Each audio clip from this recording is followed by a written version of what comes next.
I just hit a driver. Yeah. I'm going to go walk to my ball and hit an iron. And I need a glove on for both of those things. And so I'm going to wear my glove walking down the fairway. And there's nothing that looks dorkier than walking down a fairway with a glove on your hand. I agree. And then even getting in a cart with a glove and leaving it on if you're riding, that's got, ugh. What are you, like an Italian limo driver? Like, Vanity Indexers, Sandbaggers, Burnerverse, and all the like. Welcome into the Vanity Index podcast. It's powered by J-Lab. I'm Wells Adams. I'm alongside the very handsome Chad Mum. We're back, baby. We're back, baby. A lot of stuff is happening in the golf world on a relatively slow golf cycle. I think the number one thing that people are talking about right now is that LIV is going from 54 holes to 72 holes, which begs the question, why would they do this, Chad? I think just the fans have been demanding. They've been asking for it. More LIV Golf. There's not enough at 54. There's an audience for 72. So it's got to be the only reason. I mean, it is interesting that they named it LIV because that is the Roman numerals for 54, and now they're going to 72. So they changed the name now? Well, it was originally both 54 holes and 54 players, but they got rid of that because they brought in Anthony Kim. And I think they had 55 players. And then so now it's like it's not 54 players or 54 holes. And so I don't know. Maybe there's a rebrand coming. We'll see. They're just going to call it what the World Golf Tour, which is what Greg Norman always wanted. So yeah, listen, I think that it has been a disservice to the fans that they aren't able to get world ranking points because people want to see these guys playing in the big tournaments. I just am like, can we? The framework agreement happened a couple years ago. Ain't never happening. It's never going to happen, and I get it. PGA has all the leverage now, but as a fan, I'm like, can we just all just come back? Like, I don't know if I need you guys to pay some penance to come back. I don't know if I deserve, if I was a professional player, like I deserve more money because I didn't take the Saudi blood money. I don't know if I care about that anymore. All I care about is I want everyone to be playing together, mainly because as someone who enjoys watching entertainment, there's nothing better than the hero taking down the villain or the villain taking down the hero or the underdog taking down the hero or the villain. And what happened is that all the villains went to one place. It's true. And that made it so less interesting until they met at majors every once in a while, hopefully. Totally. Yeah, I don't know. I don't see it coming back together. And also, I don't really know if the 72 holes thing is really the only complaint from the OWGR. I think it's sort of that is a part of it, but there's 54 hole like tours out there that have OWGR points. I think the other stuff is it's about the openness of the ability to qualify into it and sort of, they've contractually obligated players, and that's not something the OWGR likes. They need pathways to play. Yeah. But I mean, honestly, it wouldn't shock me if they get ranking points, eventually. But will it matter? I don't really know. You still need, yes, that might be a bit of a carrot for players to say, hey, you can still qualify for majors playing on this tour. But ultimately, they need people to watch. And that's been the hardest part. The audiences really seem to kind of reject the format in terms of just domestic U.S. audiences. And I get it. People go there and enjoy it in person. But I don't know. I think they overthought about how much people wanted to see golf change to be more exciting. And I always come back to the kind of Steve Buscemi meme of him being like, hello, fellow kids, with the hat and the skateboard. It was just a little too much. I think if they would have come out and been like, we're going to do, here's what I would have done if I was them. If I had infinite PIF money and was go disrupt global golf, I would have started with one tournament. We've talked about this before. I would have done the ultimate invitational with the biggest purse in history. Make a fifth major. $100 million purse. And I would have done it in Vegas on a public course or somewhere in a public course. And I would say, we're going to move this around. It's basically a major. I'm going to do it after all the other majors are done. So right, in the kind of Ryder Cup slot or right before, right after. And you just dare the tour and the other leagues to block their players from playing. And that's just one event. Yeah. It's just one event. And they probably could have driven a real rights deal for that because it would have been easy and palatable for a network to a Fox to come in and be like, oh yeah, we'll do a golf event with 100 of the best players in the world playing for the biggest check in history. You could have done that. And then you could have done that and maybe moved to a second one. And then you kind of start to work your way in and be like, oh, by the way, this model of 100 best players for playing for ridiculous money. Now we're launching a tour, and it's whatever the name of that event was, that tour. And it just you would have like earned your way there, and it would have been like you slid in and then stole it. But I think the team stuff made it hard because they were like, we want to sell franchises. And I get kind of like if you squint like why they went the way they went, it was like, let's do F1. F1's a big business and it's globally popular. Let's go chase that. The thing is, the F1's like not that financially successful compared to like the NFL, And so F1 gets brought up a ton around like sports media people, particularly like international sports media people, because it has a big international presence, as like everyone should be F1. And yeah, there's like a great success story of that league's growth, since it sold to, to Liberty, but it's not like it's the most profitable, best league in the world. And I think that the comparisons to F1 maybe took the ideas that they wanted to do for LIV and really wedded them to this model. So anyway, it's interesting. I don't see them coming back together. Obviously they're doing contract renegotiations right now. It looks like DJ wants to stay from what I've just been seeing on X and stuff. Who do you think's going to come back? Who's going to be the first guy who comes back? I don't know. I have no idea. I've heard rumors about Brooks wanting to come back. But I don't know, and Bryson you would think would want to come back, and but also like he probably has the most leverage of any of those players. So I don't know. I know those guys, but I don't talk to them about this stuff. They don't want to talk about this stuff. I do actually have an interesting Anthony Kim story, just as a random aside. Love it. So maybe like 5 years ago or 4 years ago, when right after season 1 of Full Swing came out, I ended up like getting in touch with AK through his ex-agent. And we went on this whole process, and we were going to make his doc. And that was like, to me, the greatest story that had never really been told of what happened to Anthony Kim. And he really was just like in the wilderness, and he'd been struggling with addiction. And last I heard, he was playing like high stakes poker games. It was like the beginning of Ocean's 11, Yeah. And so anyway, so I get in touch with him and track him down and convince him to like sit for a doc interview that we're going to do. And so we went to Dallas and filmed this like in the middle of COVID. This was like during it was probably 2020. Actually, it's probably before Full Swing even came out. And so he sat for an interview and was like amazing and just like bared his soul. It was so good. And then we were like, okay, we want to go shoot some B-roll. And I'm like, have you hit balls? Do you swing? And he was like, not really. I don't really hit. He didn't even have any clubs. He had given away all of his clubs. So he was borrowing his girlfriend's clubs, which had pink shafts.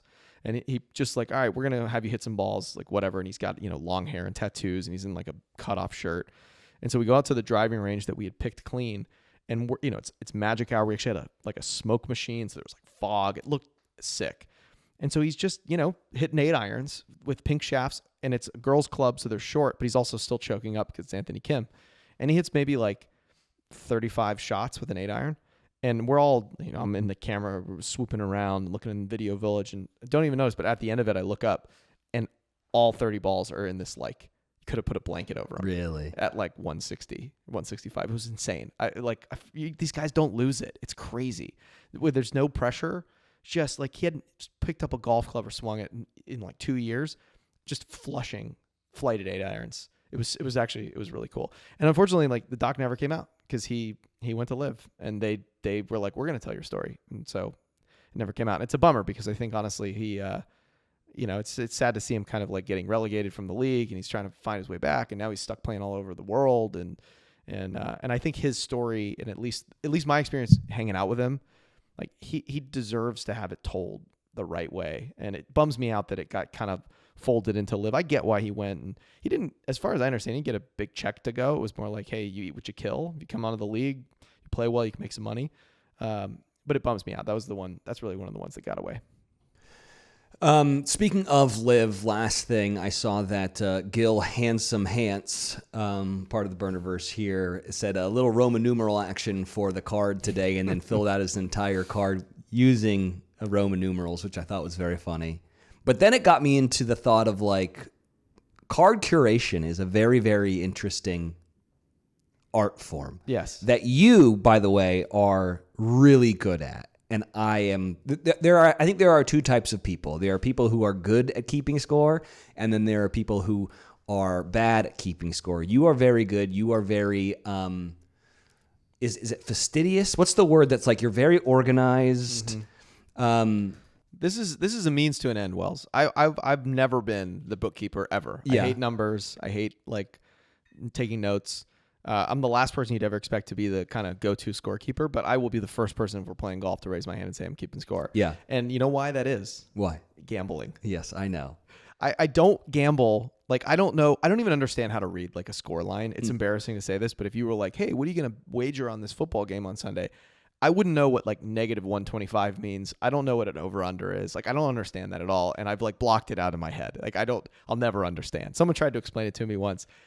People who listen to this podcast, you can call me and try and explain it. It will just go one ear and out the other. I have like a mental block that I've established firmly. It's like, I also know how to play. I don't know how to play poker. We talked about this before. I'm the same way. It's the same thing in high school. Like, it got really popular, and I was just like, I'm just gonna pretend poker's not a thing that anyone plays, and I will never learn how to play it. And I'm sure I'm missing out. I'm sure poker's a lot of fun, but if we're playing golf, I love to wager some money, and so that demands, as the games get more complicated, some robust, note taking and scorekeeping. So I've got a whole system for how I run a scorecard.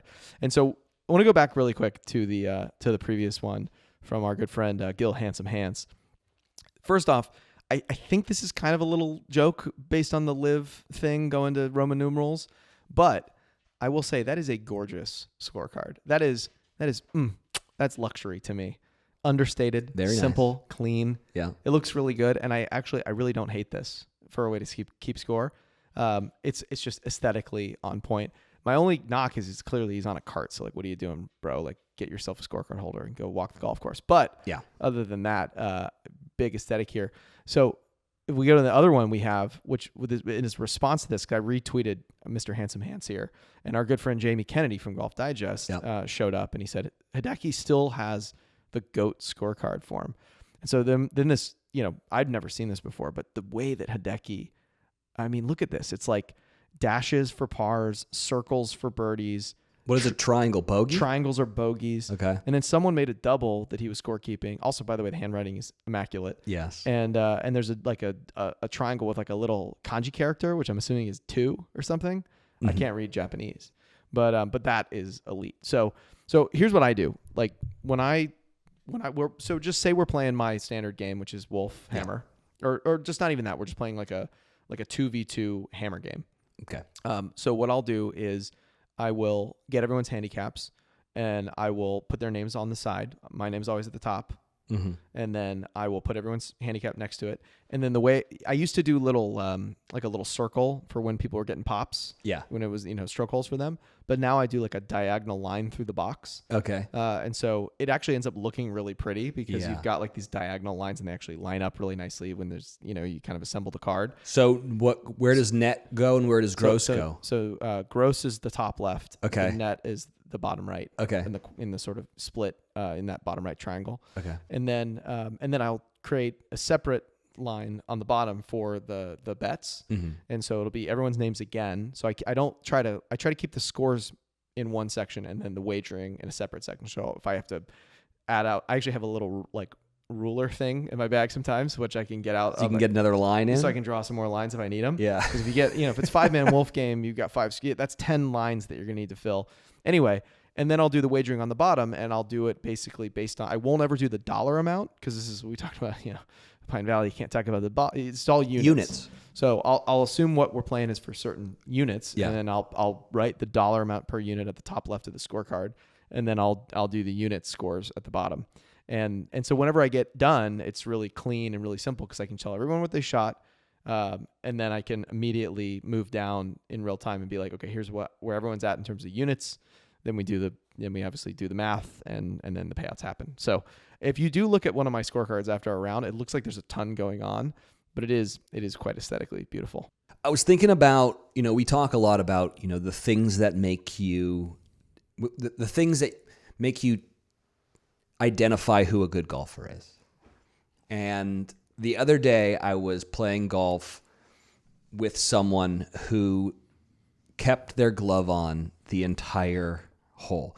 I mean, he did take it off to putt. I will say that. But for the most part, he had his glove on from driver up until the green. And I was sitting there being like, I know that I'm going to beat you because you're not taking your glove off in between every single shot.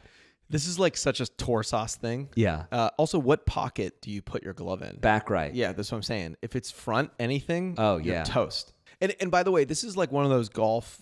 Again, I think I call it tour sauce because it's the kind of thing you learn from just being around the game and watching people and kind of observing.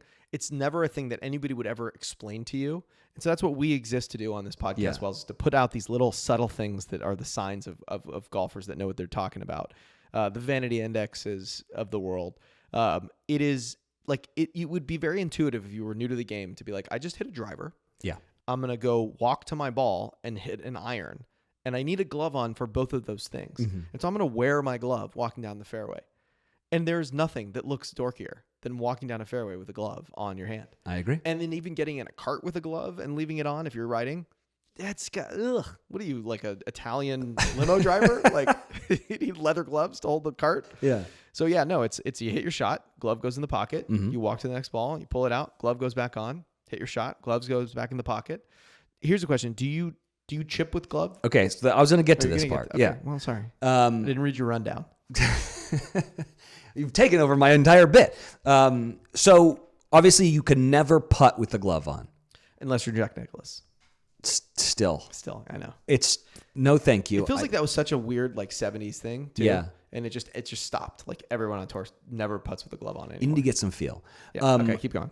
Can't putt with your glove on. And with wedges, I do think that you can tell someone who is a really like a saucy player and has a lot of action if he is going no glove with his wedges. Now, I'm not saying maybe 100 yards, 80 yards, you can have your glove on. Right. But if we're around the green, bunkers and stuff, glove off. You know who's glove off around the greens? Who? T-dubs. Yeah, I know. Yeah. And that's why I was glove off forever. Feel, baby. But I don't know. It was like a weird thing for me that like it was probably 4 years ago that I changed like everything about my grip. I went from an interlock to an overlap because I was interlock because Tiger was an interlock. And I was like, I'm going to commit. I'm going to go overlap because I feel like I'm going to hold. One, my miss was always kind of a snap hook. So I was like, I need to quiet my hands down. So I switched to an overlap grip. At the same time, I bought a set of like Japanese blade irons from Yoruri on eBay. And they came in and they had mid-sized grips on them. And I was just like really wanted to hit them. And I was and I put them right into play. And I was too lazy to get the grips changed. So at the same time I was changing my grip, I went to mid-sized grips. So I went from an interlock to an overlap, from standard grips to mid-size grips. And like, it was a weird thing where like, it took me exactly like 6 weeks to get used to it. But then it's like, I was totally used to it. And in the same time, I was like, well, I might as well shift. And so I shifted from chipping with no glove to chipping with a glove on. And now I can't not have a glove on. It's weird. But the only time that I still use an interlock grip for sand shots and flop shots, which is so weird because those are still the one types of kind of shots that I hit that are, to me, are all about feel. And so it's like, take me back to being like 14. And it was like, that was an interlock grip. And so for me, yeah, bunker shots or flop shots are interlocked. Everything else overlap with a glove. It's weird. It's so psychotic, but that's what golf does to you. Man, wearing the glove with the chip shots, though. I don't know how I feel about that, Chad. Yeah, anyways. Okay, the other big thing, other than, LIV going from 54 to 72 holes, is this report coming in from a close friend about pace of play at Sleepy Hollow. Yeah, this is another burner here. This is Kiridak F. Barnrat, which his actual, that's a great name. Yes. But then also his actual Twitter handle is Barnrat Vape God. Vape God, yeah. Which is, Kiridak F. Barnrat is like elite. He's legendary. Just the clouds of vape smoke. The guy collects like sneakers and Ferraris. Yeah. And he hits the tie spinner, which the tie spinner, sauciest of all chip shots. So anyway, so he posts this, which is at Sleepy Hollow here. So it's the 2025 pace of play offenses. And it says, reports are coming in from a friend close to the program about a list that needs to be in every club. Names have been redacted for obvious reasons. And it's a list of slow players. So, literally the dates they played and what their times were. And this set the internet ablaze. Yeah. I had no idea this was going to be this controversial. This post, which was posted by Zyre Golf on Instagram, has over like 17,000 likes on it. It's like people are fighting in the comments about this. So What do you think, Wells? Well, so here's the thing. It says expected play, and then it says actual pace. And I do think that actual pace matters here. Mm-hmm. So on Tuesday, October 21st, a guy named Ben went 412. Okay, I don't know if I care so much about that. Now on Wednesday, August 27th, a guy named Devin looks like 429. That's too much. Mm-hmm. Now, do I love... Now, would I hate this if I was on this list? Yes. Would I love this if people were shamed at our club for playing slow? Also, yes. They also do this at our club, Wells. Where's the list? Right when you walk into the locker room. Really? Have I ever been on this list? All the time. No, I'm kidding. There is. We do this like very actively. And Really? It's posted every week. It's the last week's bad times are posted in our locker room. I've never seen that. You can literally walk into the locker room. We're going to be there for our annual meeting tonight. Yeah, okay. You're going to walk in. You're going to see it. And hopefully your name's not on the list. But so this is interesting because like this is definitely not something that I've seen until I joined a club, like a club like the one that we're a member at. It's so hard to police times when you're a public course and there's obviously like randoms playing. But when you get into a community at a club, this is part of it, and they want to enforce pace of play. I think at our club, actually, so someone also commented on this, which I thought was interesting, was like, when did we decide that 4 hours is the right number to play a round of golf in? And my comment to that was like, actually, our club, it's 3:45. And if you go to like Chicago Golf Club, it actually says that in the rules for the club, like you're not allowed to have a rangefinder. The traditional wager is $1 Nassau, and a round of golf takes 3 hours and 45 minutes, and we expect you to keep time. And so it's like you don't need that much time to play a round of golf. I mean, we've played our course. I've played our course as a foursome in like under 3 hours when you're moving. You can play it as a twosome in 2.5 hours. So I love that they do this. It's also interesting how they track it, and it's definitely just on the pros to kind of clock people. And I never realized they were doing this for like a year. And I got a bad time. And they were like, yes, I had a sixsome. We took out a group of 6. And I was like, well, I had some guests. And, they're like, doesn't matter. Like it's your group. You play as a threesome, foursome, fivesome, sixsome, sevensome. At our club, you can play basically as big as you want. Just play in under 3 hours and 45 minutes or try and stay close to that time. So anyway, I like this. I think obviously this is Sleepy Hollow. So Sleepy Hollow has a much broader, bigger layout. So I think 4 hours is the right amount of time. I mean, it's a long walk. But I love that they shame people. And, the thing is, it's like, there's not a penalty for this. It's not like there's also some clubs that post people who are like behind on their dues to the wall, which is that's great too. That's real aggressive. Ooh. This is like, hey, I can fix this. Like I can play faster next time. So I'm all about like the shaming, especially in the private club world. I take out a lot of people who are not members of a country club, right? And so I think that they are always walking on eggshells. And I was playing recently with a buddy who was really respectful of the whoever's out, I'm waiting for them to go. Oh yeah. And in his mind, he's doing the respectful thing. This is what you're supposed to do at a club. I'm only 15 feet. He's 30. I need to wait for him. And so many times I'd be like, if you're ready, go. Like, let's, ready golf. And so I think that we need to maybe change the understanding of what is respectful at a place, especially like this, that like expects you to be done quickly. Mm-hmm. It's you're being more respectful if you're playing ready golf and going. You obviously don't want to be rude about it, but I do think that like if you're ready, you just go. Well, speaking of that, like our club, as I said earlier, we have no tee times, which is I think like the ultimate luxury in golf because you can just show up and go play. Yeah. And you just get on a list and you kind of, hey, you're 5th on the list, like get ready to go. And they don't space you out. You don't have to stress out about being like our tee times at 1:36 and you just show up, put your name down and you go when it's ready, and it's always within 20 minutes if you really want. I mean, you can go fast. The other thing that's interesting is I'd never played as a fivesome ever until I got to my club. And that's like kind of the regular game is a fivesome.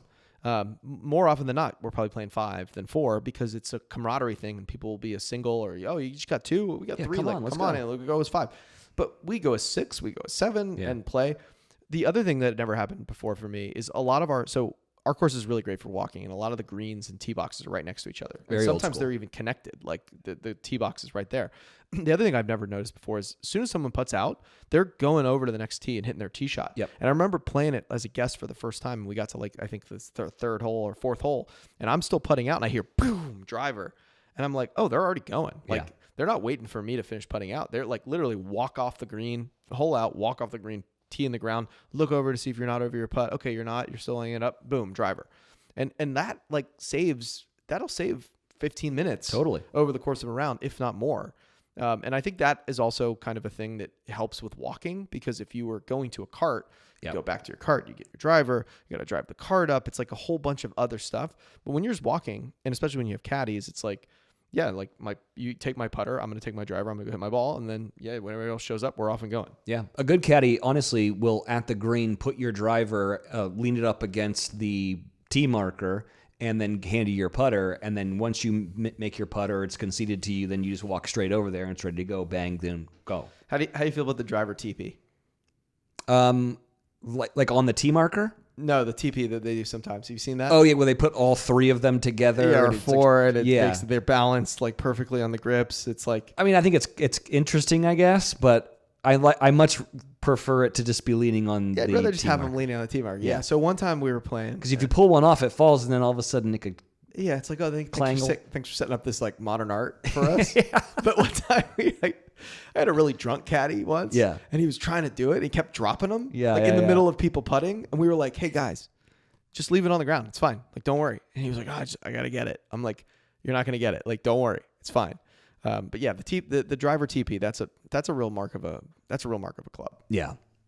Okay. So obviously college football is in full force right now. Both of our teams are looking very good to make the playoffs right now. Fingers crossed we don't shit the bed, which Ole Miss tends to do, but it is what it is. Everyone's trying to take our coach, and that's a good thing. That means you're doing well. Mm-hmm. And obviously Georgia is very, very good, and our only loss is to you guys, actually. Turns out Chad's still beating me somehow. But it got me thinking about college sports. And I actually do, what I love about the Golf Channel is that they've really kind of embraced college golf, which is a very fun thing for me to watch. It's a little bit different than normal PGA. And I also really love the co-ed aspect of some of their tournaments. Mm-hmm. Just last week was the East Lake Cup, so there was a lot of college golf on. It was awesome. I love it. It's a whole different thing. And I'm like, oh, I didn't even know that like Virginia Tech had a team. That's cool, or whatever. But it got me thinking, you can't knock a good college experience. And I think we both had fantastic college experiences in the SEC. Yep. But it got me thinking, where's the place to go experience college and golf at the same place? Like, where do you want to be drafted? You know, where are the like USCs and the Miamis and the Floridas and the Auburns and the Alabamas and the Georgias and the LSUs? Like, where are those for golfers? Because you hear a bunch of different ones kind of like every year. Yeah. And so I thought that we would do for our segment, Can't Knock It. You can't knock a good college experience. This was brought to you by Knockaround, proud partner of the Vanity Index podcast. These guys make seriously awesome shades, and now they're the official eyewear of the PGA Tour. As you well know, I've been loving the Songbirds, buddy. Mm-hmm. These are kind of my jam. I've been wearing these a lot. I took the boys camping over the weekend, and then afterwards we went to motocross camp. And so I was like, I'm going to be hanging around. It's a motocross camp, so they had coaches. Yeah. And this was down in San Diego, so that they were going to be like flat bill hat, white Oakleys. Oh, yeah. I was like, I got to stunt on these fools with something a little more fashionable. Mm-hmm. So I brought out the Songbirds. It looked great. I felt really good. Beyond these cool ones like this, they also make a wide selection of performance shades designed to heighten contrast and definition and actually help you see the greens more clearly. It's wild how much detail you can pick up. And then, by the way, honestly, these are polarized. I've worn these on the golf course. They work great, too. Yeah, and they're polarized. You can also go fishing with them as well. If you want to try a pair, head on over to knockaround.com/golf. Use the code VanityIndex20 for 20% off your first order. Again, that's VanityIndex20 for 20% off. Some exclusions apply. Also, wanted to let you guys know that they're having an early Black Friday sale offering a free pair of shades on orders $30 and up between November 21st and 26th. and on Black Friday. It's 30% off site-wide with sales going through November 30th. So go and check that out. It's So like a 2-for-1 deal? it's pretty good, right? That's huge. So you can get like some songbirds and some performance shades. Yeah. Love that. Thanks, Knockaround. I made a list of different colleges that I think would be awesome to go experience. A college experience and play golf at. It's mainly in the United States, but maybe we venture out. Mainly. Maybe we venture Okay. out. I'm going to go through some of my thoughts, and then I want to hear what if you are the 5-star blue chip recruit, what are you choosing? Okay? Okay, I'm ready. By the way, international colleges, I think I can name one. Yeah? The Sorbonne, but I don't think they have a golf team. So we'll see. Stand by. Starting with Georgia, UGA, historic golf school with a lot of current PGA players hailing from the University of Georgia. The area features so many amazing golf courses. Obviously, Augusta's not too far away. The Georgia Golf Trails there seems like a place that a lot of people want to go play golf at. Yeah. I mean, Georgia's like Coach Hack. He's been one, by the way. How great is it to have your golf coach name be Hack? Yeah, It's great. Chris Hack is the man. They call him Hacker. It's like incredible. He's had an elite program there for 25 years, and a ton of tour guys have come through there. They've never really had like a breakout superstar out of Georgia the way that like Texas has, with Scotty and Spieth. But I mean, it's just like talk about like workmen, like guys who just are certified tour pros, to quote Andy Johnson. Just a certified tour pro. You've got Harris English, Hudson Swafford, Brian Harmon, Bubba Watson. I mean, the list goes on and on and on. So, Keith Mitchell, obviously. Shout out Keith Mitchell, Davis Riley. Bunch of great guys. Okay, so Georgia, great place to play. I want to do a little preamble for your alma mater, but we'll just kind of rip through a bunch of other ones. What else? The next one, Tiger Woods' alma mater, Stanford. I feel like this is a great place to go, and then it's also you're getting an amazing education, and there's also a lot of just like fantastic golf courses up there. Yeah, that's a great one, and their golf course is really good too, right? The Cardinal Golf Course. Yeah. I think that's apparently really good. So, I mean, God, that's a pretty good place to play some golf. Up next, this place might be the most beautiful campus in the world in Pepperdine. They host the Southwestern Invitational, I believe it's called, over at North Ranch. Pepperdine is beautiful. Now, it's a little religious, so it's like maybe not much of a party school, but I feel like they're always really good. They've won national championships. It's a beautiful place. You're in Southern California. Can't go wrong. Pepperdine's one of those places that like totally unknown in other sports, but in golf, they're just hitters. So whatever they got going on at Pepperdine, love it. Our boy Saith Agala, Pepperdine. Oh, yeah. I mean, there's a bunch of them. I used to be a member over at North Ranch where they play, and I would go play with those guys. That's awesome. I mean, the lines that those kids would take on that golf course was just wild. It's incredible. Up next, I think one that's synonymous with golf is Texas. I mean, so many amazing players have come out of Texas. The number one player in the world right now is a Longhorn. I mean, I feel like you can't go wrong with Texas. I feel like Texas is that perfect mix of like a great college town. It's Austin. You've got a great big university, great football program. By the way, great looking uniforms. I mean, I do like the You like the burnt orange? I like the burnt orange and the white. Is it even white? It's kind of like cream. Yeah. It's nice. It's nice. That looks good. And then you got Jordan Spieth. You got Scotty Scheffler. I mean, a great group of guys coming out of Texas. That's pretty tough to beat. It's going to be hard to beat. That's going to be hard to beat. Now, this is kind of like their big rival, and have had so many big players come out of this school in Oklahoma State. But I feel like if it's between Texas and Oklahoma State, I would go Texas, no? Yeah, I mean, Oklahoma State's like, again, one of those ones you don't expect to just be insanely elite at golf. But, what are they, the Cowboys? Is that what they are? Yeah. Yeah, the Cowboys. I mean, just a murderer's row. You got Ricky, you got Hovland. Yeah. I think, who's the guy with the funky swing that loops around a lot? It was on LIV. I think he was there. I don't remember his name. Not Jim Ferrick. Matt Wolf. Yeah, I think Matt Wolf went to Oklahoma State. I might be wrong. But, okay. But anyway, yeah, Oklahoma State, awesome program. So, yeah, that's tough to beat, too. Where is Oklahoma State? It's in Oklahoma. Up next. Okay, Jesus. Up next, St. Andrews. Oh.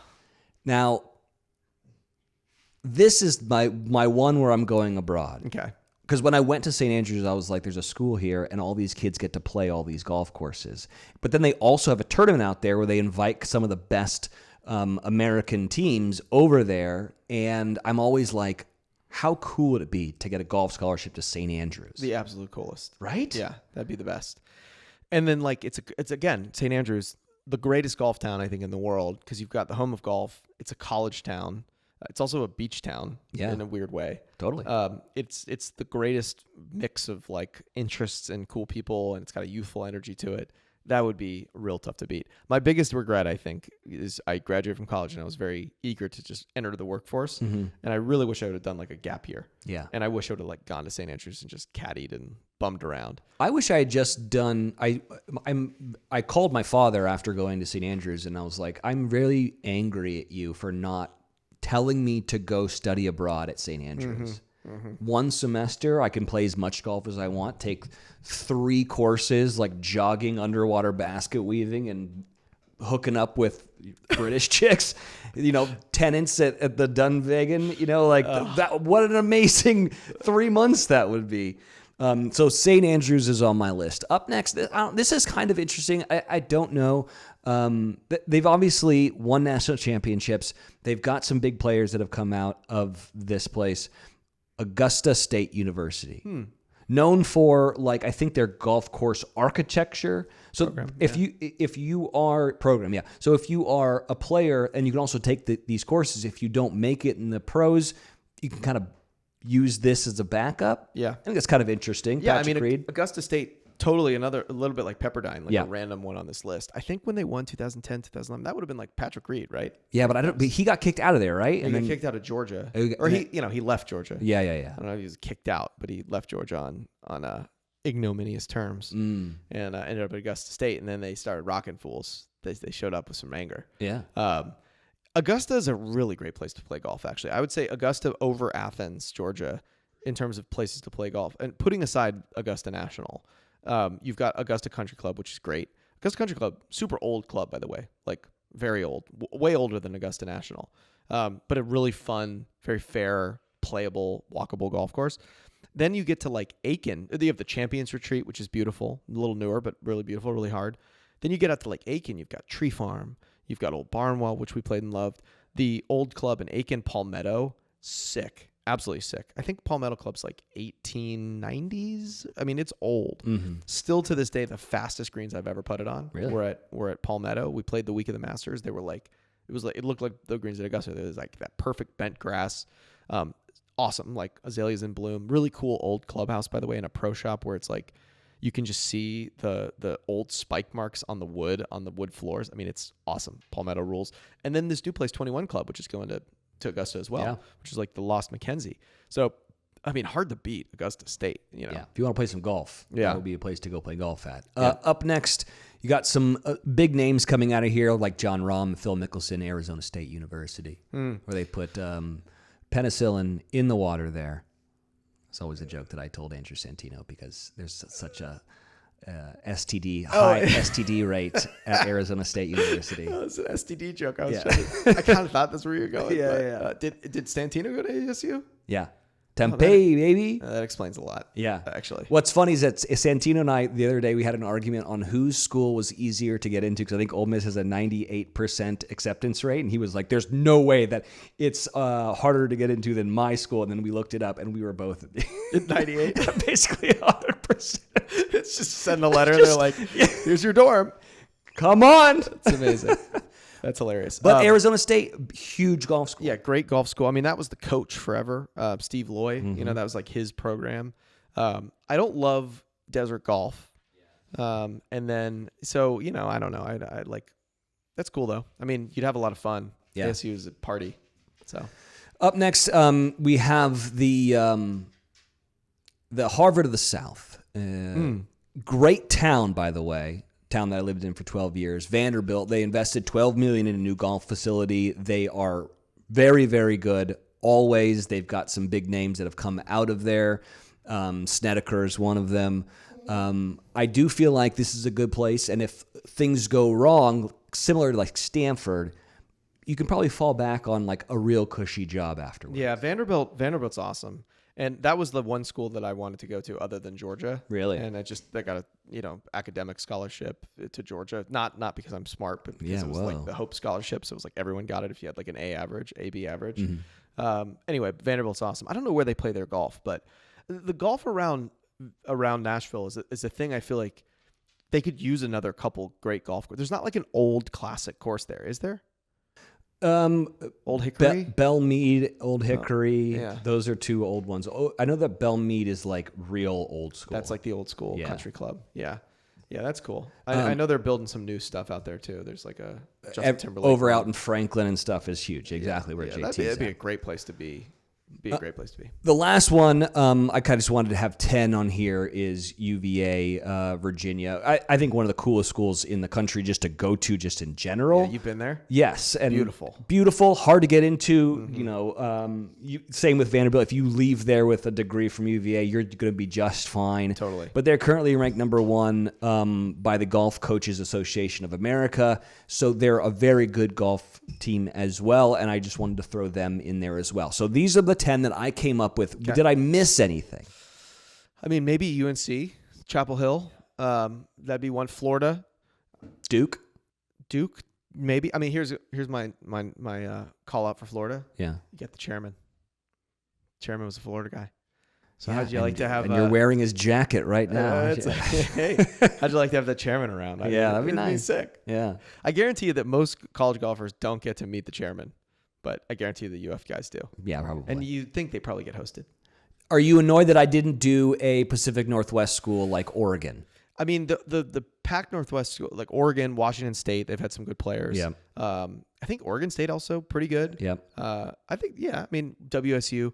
The one actually that I think is missing from this list is Wake. Okay. Wake had a epic golf team. I mean, John Daly played there for a while. Bill Haas. I think Curtis Strange maybe was a Wake guy, but forever, like particularly in that era of like the 70s, 80s, 90s, like dominant school. It was like the PGA Tour factory. It was Wake Forest, and that's actually another really cool school. It's like a great, beautiful campus, and a lot of Augusta National folks up at Wake and around Wake. Feels like every Augusta National member that I meet, they're like, I went to Wake Forest. So maybe that's the key. I don't know. All right. So of these, you have gotten acceptance letters to every one of these on the list. Where are you going? Where are you going? Where are you going to put the hat on? Yeah. To play college golf right now. Oh man, that's St. Andrews. Just knowing what I know now, 39 years old, looking back, that would be the ultimate. God, that would be so cool. Now, I don't know, and actually, I'm assuming it's a great school, right? It's the University of St. Andrews. There's like, I don't know, Kings go there, right? Princes, I don't know. Seems fancy. I went to Ole Miss. We have a 98% acceptance rate. What about you? What would your top choice be? So St. Andrews is going to be my answer. Oh, like, I thought that would be so cool to go to school there and play golf there. The only knock against it is that you don't get the college experience of college golf in the United States, which I think is probably a very, very cool experience. Now, I'm sure that they get to go play all around Ireland, Scotland, England, and it's probably the exact same thing. So I St. Andrews, if I have to go domestic, I'm going to go with Stanford. That's a good choice. I just think that like they've got pedigree. There's a lot of good golf courses up there. And if I don't make it in the golf world, I feel like a degree from Stanford is going to serve me just fine. Yeah. I mean, I'd probably go with Vandy for the same reason. And also just having, I mean, I went to Athens. Like I love Athens. I love Georgia, but I would have loved to live in Nashville. I think that'd be a lot of fun. So that'd be my backup. Also, you have to go to a real SEC school. I was going to say Texas, but that doesn't really count. It doesn't feel like a real SEC school to me yet. Give it like 20 years, maybe. I'll think about it as an SEC school, but this was fun. And actually, so we've been doing, Dan Rappaport has a series that we've been filming this fall called Skratch University, where he goes and visits these college programs. Oh yeah, I've seen this. Yeah, plays golf with the players and gets a tour of the campus and their facilities. And the amount of money being spent on college golf is bonkers. Oh yeah. And I want to like do an event. I think next year I want to produce a college golf event. So I don't know what it is yet, but I'm going to do it next year. Love it. Who would you like to see in that event? Which schools? All the ones I just mentioned. Yeah. I think. Yeah. I got an idea. I have an idea. What is it? I have an idea. You don't want to say it? I don't want to say it Okay, fine. because I don't want someone to steal it. That's fair enough. But I think it's a good idea. Probably would. So stay tuned. I'll have my college golf event next year. All right, last thing. Let's do a little overheard. Okay. Time for our segment, Overheard from JLab. From the lab to the course, JLab Tech is trusted by the pros with gear engineered in the lab, built for every practice, every flight, and every moment you need to lock on in. So as I was telling you about my camping trip with the boys, Yeah. I got an 8-year-old and a 5-year-old boy, 10-year-old girl. She got left behind. She did a mom's thing. Yeah. Her and mom went to like a show and got their nails done and stuff. Boys and I went camping. So, I got it all. I bought a bunch of gear. We went like deep into like the mountains east of San Diego. But it was the last day of the World Series. It's Game 7. So I had the iPad, but I had to like have some sound. So I had the J-Labs, J-Buds Party Bluetooth speaker. It's right behind you. It's right here. Yeah. Yeah. I got mine. It lights up. Had that thing juiced. It was charged. I had a battery in case I needed it. Yeah. Didn't need it, though. Didn't need it. Watch Game 7. The kids are asleep in the tent. I'm sitting out there by the fire. Just freaking out. I was freaking out. I was losing my mind. It was incredible. Yeah. So, yeah. No, J-Lab really, they delivered for big time for me in terms of the sound that I needed to watch Game 7, watch our Dodgers win. But they also deliver headphones, earbuds, and Bluetooth speakers designed for life that respect your budget. So look for that blue box at retailers everywhere. Or just go shop at jlab.com. Go check it out. We really do appreciate JLab's support of this show. Okay, so Overheard. This is from Course Vaults. Yep. Our good friends at Course Vaults. Here's a fun hypothetical I made based off a tweet I saw earlier. Would you rather make a hole-in-one at your home course or play average golf at your dream course? Oh, this is a really good one. Mm-hmm. Now, you have a hole-in-one. I know, and I've played all my dream courses. God. What's more memorable? Jeez. Sucks to be you. I don't know. I'm going to go with play average at your dream golf course. Because I think that, like, there's always the idea that you're going to make a hole-in-one sometimes. And it's a little random. Like, the first hole-in-one I made, it was totally random. The second one, I hit a good shot. But again, it just happened to go in. But, like, you never know if you're going to get that bucket list golf course. You never know if you're going to get the invite or you're going to get a chance to travel to a place you've always wanted to go. And so I think the expectations of, like, okay, I'm going, dream golf course, bucket list experience, and you play great is got to be, or I guess we're saying playing average. Playing average. All right. Well, even playing average, Yeah. like you don't shit the bed. That's amazing. And that's the thing you'll never forget. It's an interesting way of looking at things, right? Because, like, if you ever have had a hole-in-one or experienced someone hit a hole-in-one around you, you know it's the most exciting thing that's happened all month or whatever. You know, it's so much excitement's happening all around you. It's so fun afterwards. The drink's happening, kind of at the clubhouse or even on the course afterwards. But to put it in perspective, like, it's not as good as, for you, getting invited to go play Shinnecock or Pine Valley or Augusta or something, right? Or just some like crazy awesome course. The memories of that. Let's just use St. Andrews. Like, stop putting me in this bucket of only top 10 private clubs. I played all my dream courses. Hold on. I don't sound like that. Let me readjust my lapel here on my blazer. I don't sound like that at all. Oh, God. But I'm just saying, put that into context of, like, the next time you get invited out to, like, a really cool place, like, there's a world in which this is still cooler than making a hole-in-one. Yeah, well, I think you got to think about it that way. Like, would I turn down that invite to make a hole-in-one the next day playing golf at the home club? I think the answer is absolutely not. And now again, I've had two. Yeah. So if I had never had one, see, that's what I think. That might adjust a little bit. If you've never had one, you're definitely taking the hole-in-one. Have you had a hole-in-one? Yeah, we've talked about it on this podcast. On this podcast, we have. Who's with you? You were with me. Oh, right. Yeah, that's right. Who bought the drinks? Not you. Actually, it was someone else. It was Goose had to pay for it. Goose had to pay for it. Yeah. So here's the thing. There's what I love about a hole-in-one is it doesn't matter if you're the one who hit it or you're just in the group. The vibes are just so high afterwards. It's just an experience, and it's. I always feel bad when someone's like, "I never had a hole-in-one," or "I've never been in a group when it's happened." Right. So I will say that if you're one of those people who never had one or never been in the group that had one, then your answer should be you want the hole-in-one. Yeah. If you've done it, then like checking off a bucket list course, I would answer. Yeah, I mean, I think that's how you have to think about it. Like if a genie popped out of the bottle and said like, hey, you can have one of two options. You can either go tomorrow, we have a tee time at Cypress Point, and you're going to play your game. You're going to play well. Yeah. Or you're going to make a hole-in-one at your course. Which would you rather have?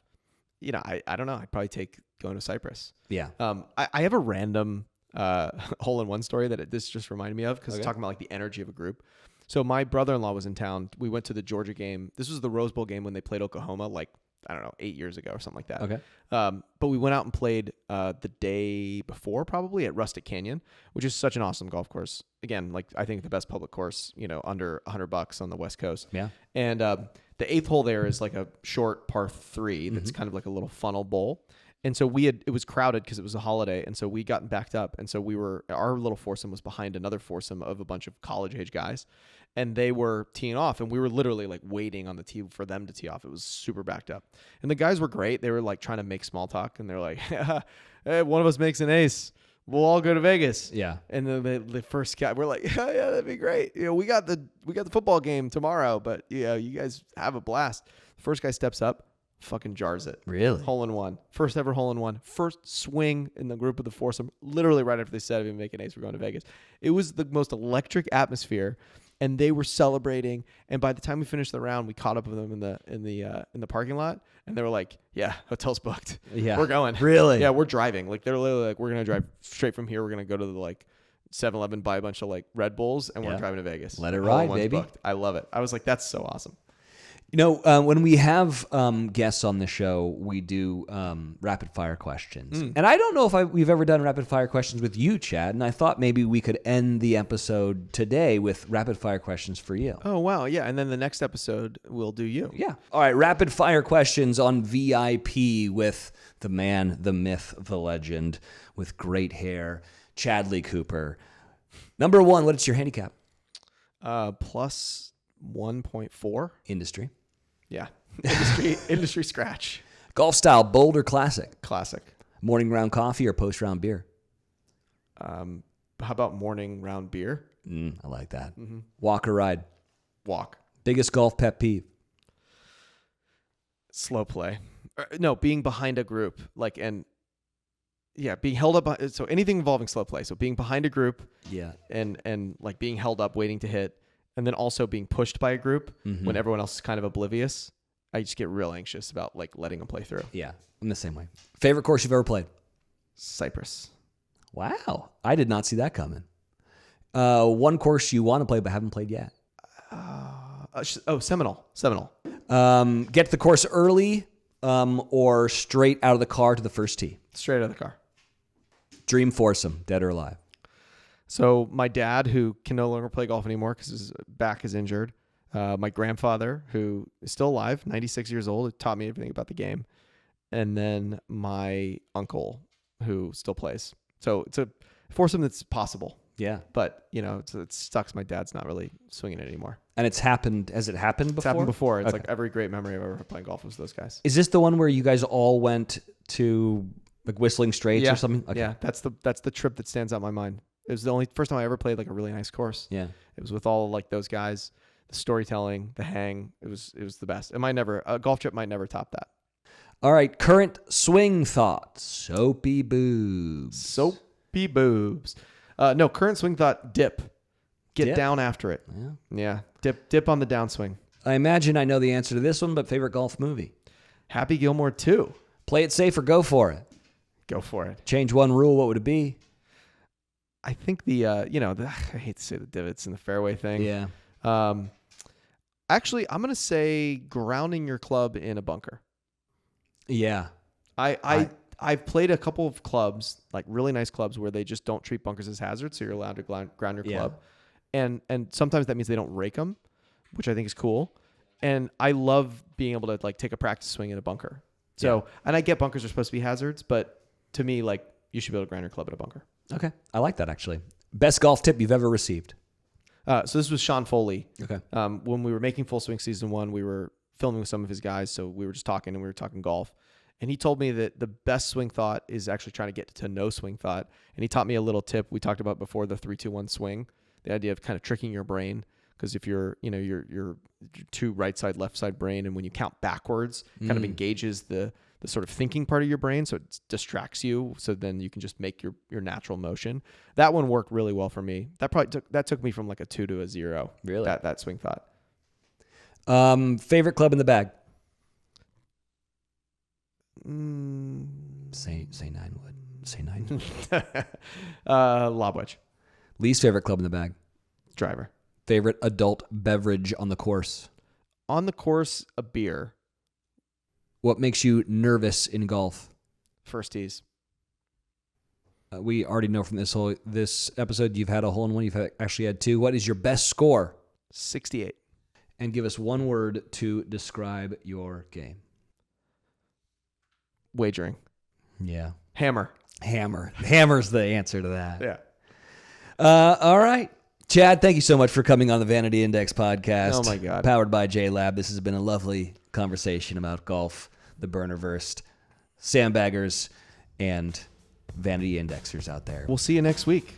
If you're not following us on social media, please do at Vanity Index on Instagram, Skratch on YouTube, and on X. It's where you can find the entire video episodes. And then, of course, please rate and review wherever you get your podcast. We love you, and we'll see you all again very soon. Later. Later.